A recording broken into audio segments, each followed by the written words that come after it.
a book series by Hugh Howey. It's like Wool and then Shift, and then I can't remember the last one because I haven't gotten to that one yet. Anyways, I really love this book series, and the whole kind of preference, it's a little bit like dystopian.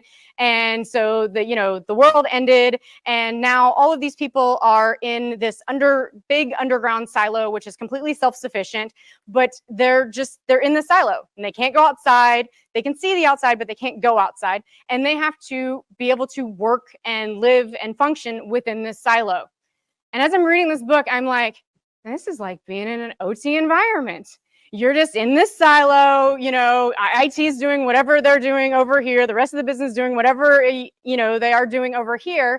And you're just like, no, we just need to, make the product, whatever it is, whether we're making power or we're, refining oil or we're, making clean water, whatever we're doing, or manufacturing something. We just have to do whatever we have to do and get that product out, because that's, what the rest of the business is, I guess, making money on somehow, but we just need to make our thing.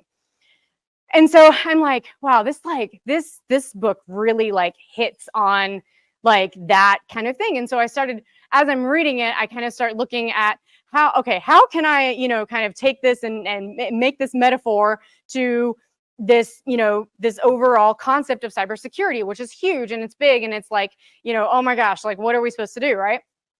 So a little bit about me before I kind of get into the bread and butter of the security stuff. I'm Ashley Van Hoesen. I own Wolf Evolution. So started my own company to do OT cybersecurity along with my fiance, Caroline. So she's here supporting me and all my craziness. But I saw a lot of other companies, and I've worked for a lot of consulting firms and everything and stuff like that. And I just kind of saw the way that they were doing things, and some things I liked and some things I didn't like. And I was like, you know what? There's all these different things, and there's all these different products and all of this security, stuff. And I'm like, but I was like, we're not just doing the basics, And so I was like, you know what? I'm just going to make my own company, and I'm just going to do the basics, because that's really what we have to get down to, is the basics. I've been doing this for about 15 years. And then a little bit personal about me. Obviously, I said I like sci-fi, books, movies, that kind of stuff. I also do jujitsu. That's always hard to say really fast. And video games, because I'm a nerd. So that's a little bit about me. All right, so let's talk about the landscape of OT security. This is what's changed a lot. You look at the past, 20, 30 years, right? I mean, if you want to go all the way back to 1968, when, Comicon came out, everything, we had analog, inputs, we're not running this over Ethernet, anything. Then fast forward 1990, we're like, hey, let's put an Ethernet port on this thing and connect it to stuff. And then you fast forward even more, and you're like, now let's attach everything to the cloud, which is great, until CrowdStrike puts out a update and takes down everything. So, the thing is that when you look at that timeline, nothing about that PLC changed. Absolutely nothing about it. The communication protocols, the security, all the same, but we just decided to connect it to the internet and hope for the best. Nothing could go wrong, right? And now all of a sudden, all of these, these hacker groups and these APTs and everything, they're like, oh, hey, these things are connected. And now we have, Shodan, and we can just scan the entire internet. And I can type in any of these vendors, and 46,000 plus devices that are connected directly to the internet, because somebody at some remote facility somewhere couldn't access their PLC, so they went and bought a little, MiFi from Verizon and popped that thing in, and they're like, hey, now I can get to it. Yes, so can everybody else. So we're seeing a lot more threats than we have seen before. Just Monday of this week, Dragos came out with Frosty Goop. I love the names of these things. We're just making this stuff up. But Frosty Goop, which is basically malware, we'll call it malware, that uses Modbus to send Modbus commands to a PLC to tell it to do something. That's not really a vulnerability, right? You know, we all know that if you send a command to a PLC, it's just going to do it. And then it's going to tell you that it did it. Yay! They're vulnerable by design. And all we're doing is just manipulating this. And that's what all of this malware has done. You know, if you go all the way back to, you know, Ukraine in, you know, 2014, 2012, 2015, I mean, there have been a lot of these things that all they did was run a program that iterated over all of the different, you know, boxes, like we just saw, right? And look for a 0 or a 1. And if it was a 1 and the breaker was on and we want to turn the power off, we just, again, created a loop and said, all right, turn all these off. Power went out in, you know, everywhere in Ukraine, and there were like 800,000 people without power. The PLC didn't do anything wrong. It did exactly what it was supposed to do, you know, but because we have Windows-based machines, because we have these things connected to the internet, because we have a engineering workstation, and that engineer wants to be able to check their email, we've now created a firewall rule to allow that system to attach to the internet. Was it necessary? Maybe, maybe not. But those are the kind of things that we're facing, and that's kind of the landscape that we're looking at. So a little bit about kind of the world outside, right? So we're kind of thinking about this silo that we're in, and we don't want to go outside. We want to stay in our silo, and we want to function within that. But let's look at the world outside of us. If we look at, this was a survey that was done by Fortinet. They contacted multiples, like 5,000 different OT-based companies, and they had a list of questions, and they asked them about, you know, their OT environment and kind of took all these different metrics. And so if we look at this, out of all of those people, 5% of the organization said, yes, we have 100% visibility into our OT systems. We know all of our assets. We have it all documented and everything. 5%. Yeah, I would agree with that. Because you know, I could probably go by a show of hands in here. How many of you know every single asset that's in your OT environment? Yep, no, that's just not it. That's just not the norm. Yet 76% of these people experienced at least one intrusion. Now, out of that, the roughly a majority of those, it was 3 or more. Some kind of an intrusion in the OT environment. Out of those intrusions, 55% experienced an operational outage. We have to shut everything down. We can't function until this is resolved. And then at the executive level, they were asked, okay, well, how many of you think that OT plays into your risk scoring? Is it a factor in your risk scoring? And 92% of executives said, yes, it is a factor in our risk scoring. Okay, well, then why aren't we putting more into OT cybersecurity? Well, now we have to look at the confinements of our silo. What are the constraints that we have? Why aren't we putting, you know, that you know, cybersecurity? Why don't we just, you know, slapping firewalls everywhere and putting in IDS and IPS and all of these things and, you know, zero trust and, you know, all of these, you know, fun buzzwords, right? Well, first of all, we don't have an asset inventory. How are we supposed to secure what we don't even know that we have? That's, you know, that's thing number one. That's basics, you know, knowing what you have in your environment. The next thing is IT/OT access. Well, which of these systems in OT are connected to systems and IT, and they're communicating back and forth. And is that bidirectional communication? Are we pulling from OT? Are we pushing from OT? You know, we don't know. We have no idea where those connections are. And, you know, most of the time, even the ones that we do know about, they're probably so wide open that you might as well just have an any rule in your firewall and just check off the box that you put one in, because that's, you know, I mean, that's what we're doing. And, you know, then we look at things like log collection.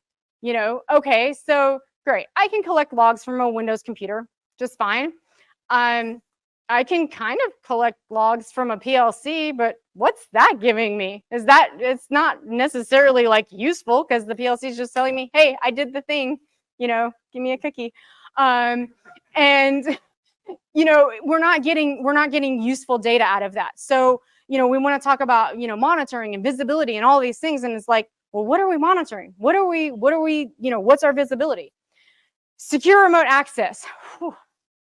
Like, I could talk for 4 days just on remote access and probably tell you 1,000 stories about how somebody, you know, just put in something and now I can access this from the internet. A great example of that in Florida, where I'm from, wastewater treatment plant. They just threw TeamViewer on a laptop because they needed to get in, and then some 17-year-old kid got into that, and then, like, you know, dumped all the chlorine in the water. We're like, oops, my bad, you know. But those kind of things happen all the time, because we have to, from an operational standpoint, we have to access these systems, and we have to be able to do it from remote locations, because we don't want to have to send somebody 2.5 hours in their car to go drive and then plug into this thing to, you know, make a change.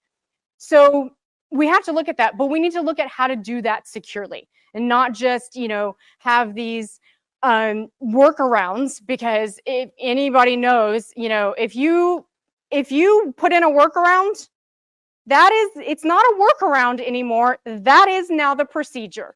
That is the policy. We're not going to go back and fix it, because if we didn't have time to do it right the first time, we're not going to have time to go back and fix it. I feel like that was literally, like, my fiance can attest to this. That was our battle with our 16-year-old son for like the entire school year. You know, he'd get an assignment and he's like, have to do a redo. And she's like, if you didn't have time to do the assignment right the first time, how are you going to have time to go back and fix it? Now you have 15 assignments to do this week instead of just 5. But it's true. And that's the way we function and we operate, whether it be IT, OT, any of those things. Then, you know, we get into vulnerabilities, patching, and legacy systems. Okay, patching.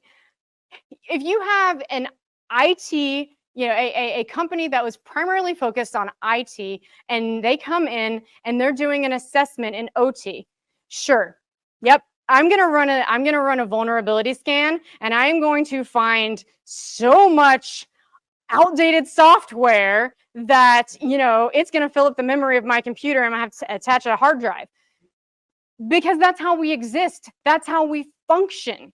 You know, I was working for a oil and gas company, and I had a remote natural gas refinery.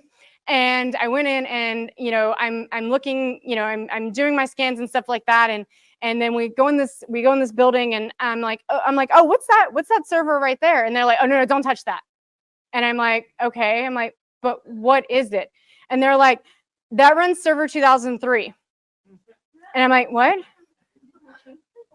I'm like, was that door a time machine? Like, and I'm like, why?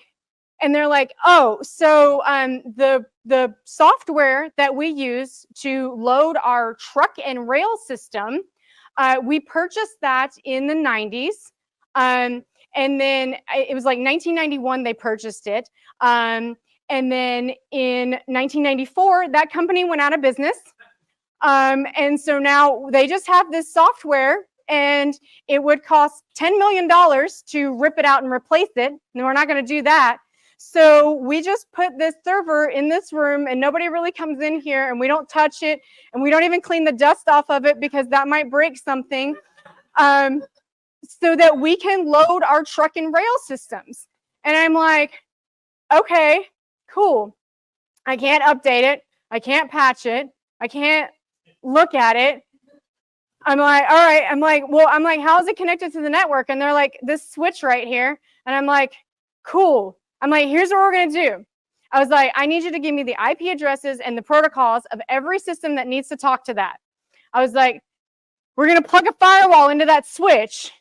Just one firewall. I bought a Palo Alto 220, just tiny little firewall just for that server.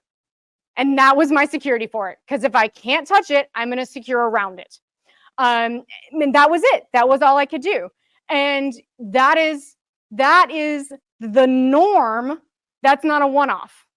And those are the things that you have to look at. And that is really, really difficult when you're trying to communicate with that to IT, where they're like, yeah, just patch everything. If we break the internet, it's fine. We'll blame it on an intern. You know, that's that mentality, and that mentality doesn't work in an operational facility. And then the last thing is incident response. And this should probably almost kind of be the first thing, but it's also the last thing. It's kind of like a sandwich. But when you're talking incident response, you know, most of the time, first of all, if you even know what your incident response plan is, that's like awesome. Second of all, if your incident response plan was written by IT, that's probably common. You probably don't have your own incident response plan because IT is just like, hey, yeah, this is what we do in an incident, all these different things. And you're like, but what do I do about my control center? You know, what do I do about my PLCs? What, you know, where do I, you don't know because you don't have a OT specific incident response plan. Very different worlds. And that's one of the first things that I look at when I'm looking at policies and procedures and stuff. I'm like, okay, show me your incident response plan. Okay, show me your OT incident response plan. Well, we don't have one. Well, you should, because where are your PLC program backups? What happens when your Windows-based systems that are, you know, air-gapped, yeah, right, that, you know, are connected to your IT systems, that somebody, because, you know, they got an email saying that if they just fill out this survey, they'll get 3 days of PTO. And so they go in and they log in to my fake website that I've made and sent them, and they log in with their credentials, and then they fill out this little survey, and they got their, yay, free days, you know, 3 free days of PTO, and I have their login information. So now I'm in their system, I'm pivoting into your system, and now I've not only, you know, compromised IT, but I've also compromised OT, and now I've bricked every single one of your PLCs. How do you recover them? Where are your backups?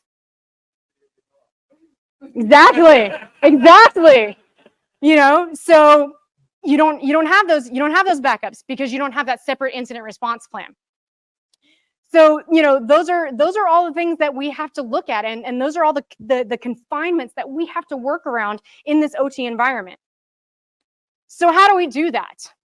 All right, so when I go into a company and I say, okay, you know, you need a security assessment, right? First of all, I call it a security assessment because what you do not need is an OT pen test, okay?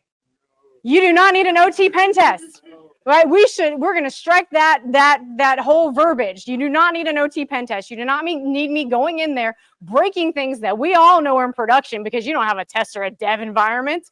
You know, you need a security assessment. You need to look at the things, not touch the things, okay? This is like, you know, you take a small child into anything that, you know, anything where there's glass, you know, you can look at it, do not touch it. So first thing I start out with is workshops. Workshops with the operators, okay? I want to talk to you about what you do. What do you need to do what you do? What are your critical systems? Because I could talk to the IT team all day long. They're not going to tell me what the critical systems are. You know what the critical systems are. You know what pieces, you know if this PLC goes down over here, you're like, that's fine. You know, if this one goes down, you're like, nope, that nothing works. Everything will go down. You can tell me that. You know, I'm not there to tell you how to do security. I'm there to help you tell me how to do security. You know, I will give you the roadmaps, I will give you the guidance and everything, but I can't tell you how your operational environment works. You can tell me how your operational environment works. Then the next thing I do is architecture review. Okay, show me your network diagrams. You don't have them. I know. It's okay. It's fine. We know, but we'll build them together. You know, show me your asset inventory list. Again, you don't have it. I know. It's fine. You know, we'll figure it out. You know, we can run an identification scan. I'm not looking for vulnerabilities. I don't care. You know, because that's not what we're looking at. First of all, we got to find everything. Then that's what we're going to do. We're going to find everything. All right. Then we go into the security assessment. All right. Where are the vulnerable points? Okay. Where do your systems connect to IT systems? Because let's be honest, it's more likely that you're going to get some kind of malware, some kind of something from somebody in IT who, you know, somebody in marketing or sales or, you know, HR or something who clicked on an email that they shouldn't have because they were curious. And it's just going to propagate its way through. So where are those connections and how can we solidify those connections? You know, again, is it bidirectional? Probably doesn't need to be. In fact, you should probably be pushing everything from OT instead of pulling or having that bidirectional communication, because why does IT even need to be in there? They don't. You can just send that to them. You know, then you're limiting your monitoring. Okay? If I only have outbound traffic going and I don't have anything inbound coming in, then all I have to do is monitor the outbound. Is it going out to something that it shouldn't be? If you're using a, you know, 192.168 and all of a sudden you've got something going out to 1.2.3.4, well, that probably shouldn't. All right, so and then we're going to look at, you know, threat modeling. Who is looking to attack you? Because each sector is going to have a different type of person, you know, different type of APT that's going to be trying to attack you. And then we're going to figure out the measures and solutions. How do we get to, you know, where we need to be? And that might be a phased process. That might be, you know, little steps at a time and little basic things that we're doing, you know, to get to that point. So when we're looking at keeping the silo secure, all right, we want to protect this environment. There are basically 5 things that will kind of get you there. And those 5 things are, again, going back to the basics, all right? OT specific incident response. You know, we talked about that. Have your own incident response plan. Defensible architecture, knowing what you have and knowing how to defend it. You know, that could be something basic like changing a password from admin to admin anything else besides admin. OT network visibility and monitoring. You know, what do we need to look at? What are we seeing? How do we look at those things and be able to protect them? Secure remote access. Don't put TeamViewer on a laptop. And then risk-based vulnerability management. Okay, only patching what we absolutely have to. All right, those are the kind of things that we look at. All right, so I'm getting the sign over here that says I am out of time, and I could talk for 4 more hours. So thank you.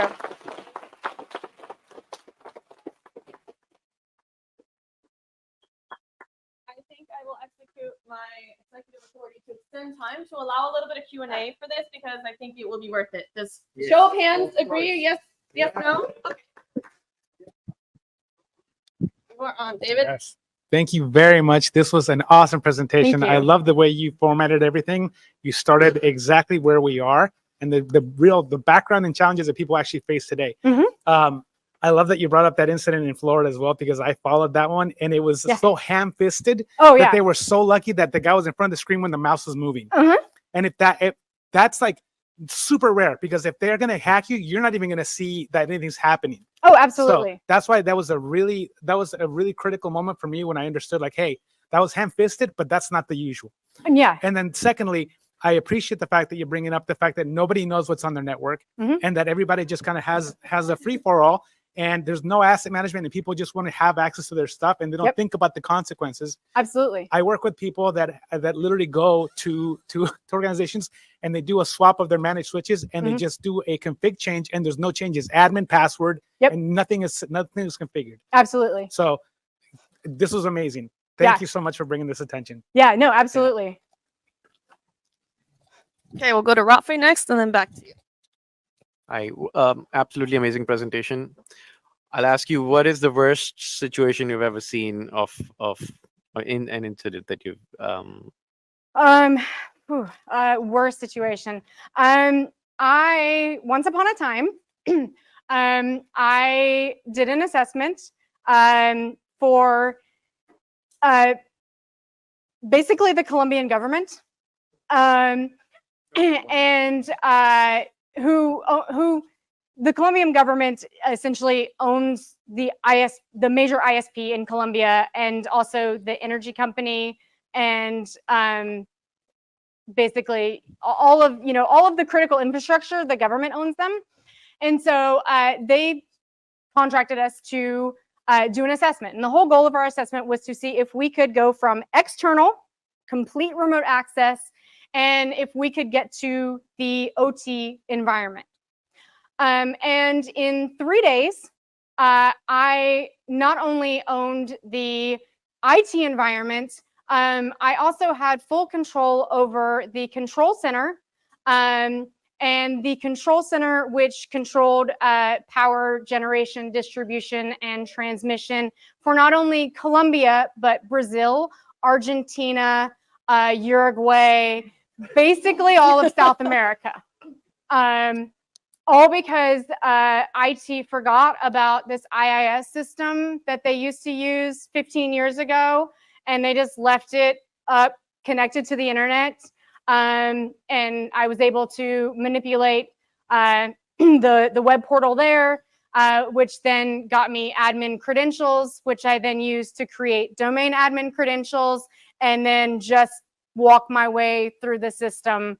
And I created a Citrus account, and then just gave myself every application I could need to turn off all of the power in basically South America.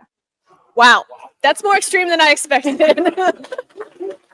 One last question. And then we told them how to fix it. Right. So, yeah, that's the important part. A specific question, this may be a dinner question.